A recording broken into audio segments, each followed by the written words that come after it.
It is officially the best time of the month, the end of the month, which means it's time for a monthly reading wrap up. This time for February, it was Valentine's Day, the month of love, the month of apparently vlogging a lot and reading book club books and stuff.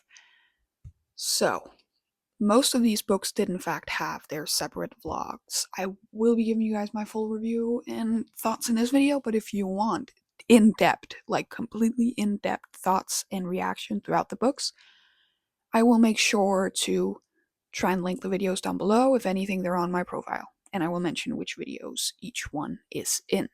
But in February, I read 8 books, or I read 7 and DNF'd 1. Out of those 8 books, 6 of them were romance, 1 was a historical fiction, 1 was a science fiction, and it was a good month because I read 8 books, and normally I do not read 8 books in a month. Rating wise, not as good as January, but without further ado, let's just get into all of the books I read in February. I started the month off, just like January, finishing a book on the first of the month, which was When in Rome by Sarah Adams. This is in my Reading Romance for a Week vlog, where I read this one and the next book I'm going to show, and let's just say it was a fun experience. This book specifically, I gave a 3.5 stars. In this book, we meet Noah and we meet Amelia. Noah is a small town boy who owns, he's not a boy, he's a man. He's a small town guy who owns a pie shop in this small town called Rome in Kentucky. Amelia, on the other hand, is a big pop star, and she starts feeling too much pressure from like everywhere basically. And in that, she is a big fan of Audrey Hepburn, and there's a movie in which Audrey Hepburn feels too much pressure and runs off to Rome, Italy. So she puts in Rome to the GPS and it takes her to Rome, Kentucky. Here, her car breaks down in Noah's front yard. And being the sweet boy Noah is, even though he's a little bit grumpy, he lets her stay. He's also kind of being pushed into it by the rest of the town because if there's one thing about this town, it is they will meddle in everything. This was a 3.5, like I said. I didn't feel that much for the couple. And of course, in a romance book, that's kind of important. They kissed, and I didn't feel that, like, spark you're supposed to be feeling in romance books when people kiss. But I love Sarah Adams' writing. I love this entire setting. I love the town. It's giving Gilmore Girls. And in case you couldn't tell, I love Gilmore Girls. So I did love everything else about it except for the couple. Unfortunately, I think the couple is a way too big part of this. It did have kind of a plot twist, which took me by surprise. I was shocked, and I liked it a lot. Just not enough. And then in that same video, I did in fact continue the series and read Practice Makes Perfect. Now this was a 4-star read. I got butterflies when they kissed, which first of all, important as fuck. Second of all, Will is perfect. This book then follows Noah from the first book's sister, Annie, his little sister, the smallest one, and Will, Amelia's bodyguard. Amelia and Noah are now getting married, and for the wedding, Will has to be in town to be her bodyguard. And Amelia, or not Amelia, and Annie really wants to find the one. She's obsessed with this idea of finding the one she has to marry, but she sucks at dating. She gets nervous and everything. Will, on the other hand, loves to date, but refuses to get married. So Amelia ends up getting these two together so he can help her learn how to date and eventually get her dream man. So in that, there's some fake dating. Again, love the setting, love the town. The town really tried to meddle in this one. I got a little bit annoyed at some of her sisters at some points, but we're going to get to later how that kind of has changed by now. Again, 4 stars. I really enjoyed this, and I will definitely be reading more Sarah Adams in the future. And after that, I started filming another video, which was me reading Goodreads winners. Not just for a week, I picked out 3 Goodreads winners books that I wanted to read, and told you guys if I thought they were worth it or not. The first book I read for that video was, in fact, The Ministry of Time by Kayleen Bradley, and I loved it. Like I said, I have a whole reading blog up with full thoughts, full reactions, everything, but I gave it a 5-star. This book is the science fiction I read this year, which outside of my comfort zone, and I, like I said, loved it. Basically, we are in London, but it's like the near future, and they have found out a way to time travel.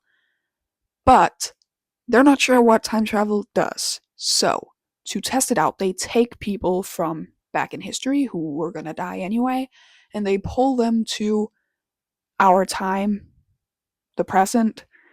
And the main character in this book is what we call a bridge, which is the person who then has to live with this expat. That's what they then call the person they've pulled from history. They have to live with them. They have to like watch how they adapt, because we don't know. We don't know if they're gonna die, if they're gonna live, if they're ever gonna be able to like adapt to the fact that everything's kind of different from when they were different. She gets this Commander Graham Gore, who was pulled from 1847, and there's a little bit of romance between them, a very tiny bit of romance, but honestly, the most exciting part about this was the science fiction aspect, the entire aspect of human rights with pulling people from their timeline into another timeline, not really caring what happens to them, but only doing it because we want to figure stuff out. This was interesting. It was really amazing to read. I love the writing, and I don't have anything bad to say. I can see why people don't like it, but I did. And then we come to the DNF of the month, How to End a Love Story by Yulin Kwan. I once again read this for the same video, Goodreads winner, this one for debut novel. And as you can probably tell, I did not enjoy it at all. I don't remember much about it except for the fact that I do remember, but I remember that the female main character's name was Helen. I don't remember what the guy was called. And I remember that this is a romance. So, back in the day, something tragic happened that made her hate him and made him feel really terrible. And in the future, she's a YA writer, and one of her books are getting turned into a show. And he is a screenwriter on that show, so now they have to work together. Like I said, I got 52% into this before I DNF'd it, so don't tell me I didn't give it a shot. I gave it a shot. About a quarter into it, it went from being very deep and emotional and like kind of heartbreaking to read into straight up pornography.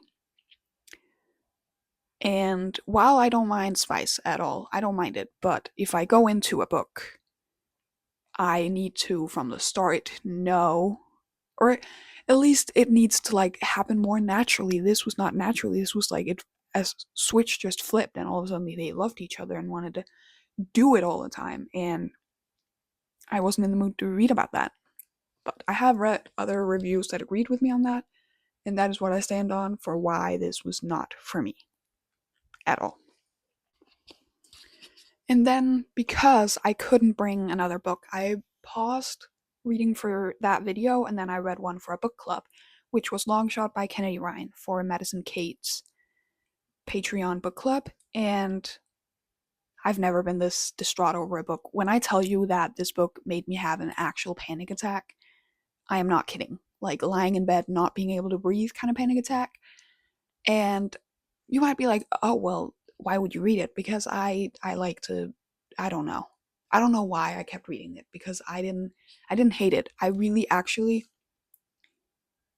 I hate the fact that I have to give it the rating that I gave it, but I do have explanations for it. I ended up giving this a 3.75, which isn't bad at all. It was a tiny bit too descriptive for me. And while I get it, I get why it was as descriptive as it is. This is an important story and it needed to be told, and it needed to be told the way it was told.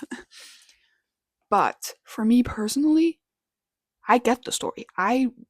Would I can totally put myself in the woman's place and I understand.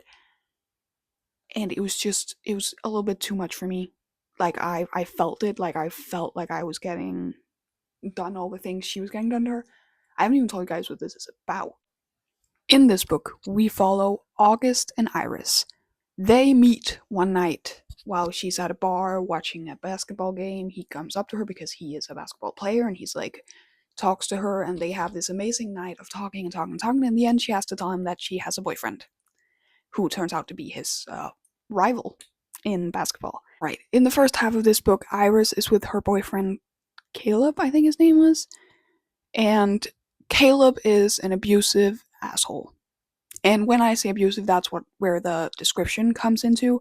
Check the trigger warnings and take them serious, because I'm not a person who easily gets triggered. Like, I feel like I've read some really triggering stuff without feeling anything. This made me feel it because, like I said, so descriptive. So it's kind of like they both want each other, but they can't have each other. She's trapped in this relationship, and it's them working through all of that. I don't want to get way more into it because otherwise I'm going to have to talk about spoilers, and I'm going to have to talk about stuff that I do not need to rehash. I feel physically sick thinking about this book. And that's the only reason it got such a low rating, is because like I said, I rate based on vibes, and I felt sick, like to my stomach. I felt sick, and I, like, right now I can literally feel my nervous system getting all like, ooh. So this was an amazing read, and if you aren't, like, if the trigger warnings don't scare you or anything, or my warnings, I would 100% recommend to read this. And then I finally got time to continue my Goodreads video, and I read this bad boy, The Women by Kristen Hanna. Another 5-star read. Another 5-star read. I loved this.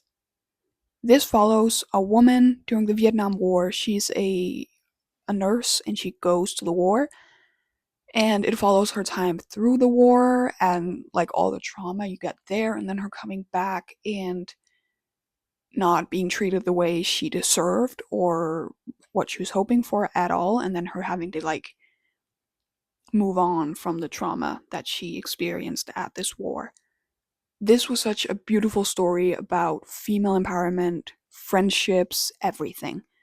There were tiny bits of romance in this, but they were like a normal life, you know? Like she dated here and there and here and there, and there were some epic love stories. But I feel like the most important relationship this book focused on was the female friendship, and I loved it so much. So much. My first Kristen Hanna book, and I'm definitely going to continue reading her books. And then I spent the weekend at a vacation house. I have a vlog of it that I think I'm going to post after this has been posted.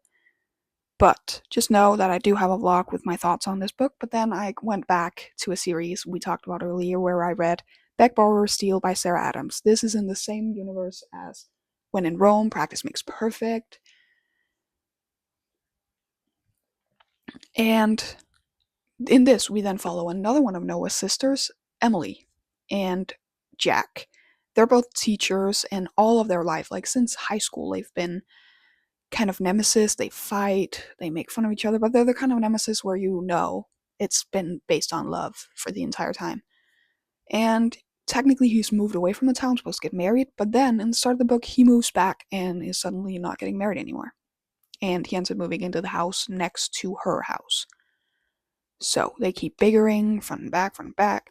They're both also secretly writers and doing it under aliases. And something happens that makes Emily have to fight to keep her secret. And Jack ends up helping her with that. So this was a 4.5-star read for me. I enjoyed this so very, very much. It was cute, it was fun, it was romantic, and again, it took me back into Sarah Adams' writing and her world in this specific town. It made me understand Emily so much more. Like I said, she annoyed me a little bit in the Practice Makes Perfect, and this just explained it perfectly. So, no complaints here.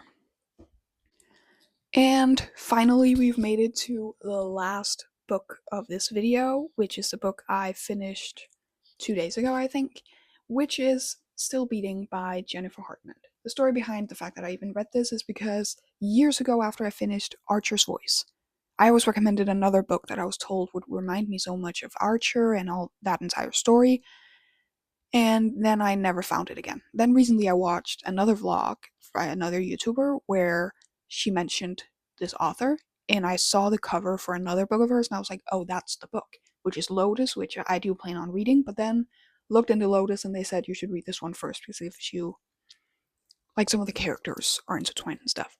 So I read this and I gave it a 3.75, kind of the same with uh actually this is traumatizing in the same way Longshot was. So I would say again, check your warnings. This is a dark romance. In this, we meet Cora and Dean. Cora and Dean hate each other. Dean is actually her sister's fiance.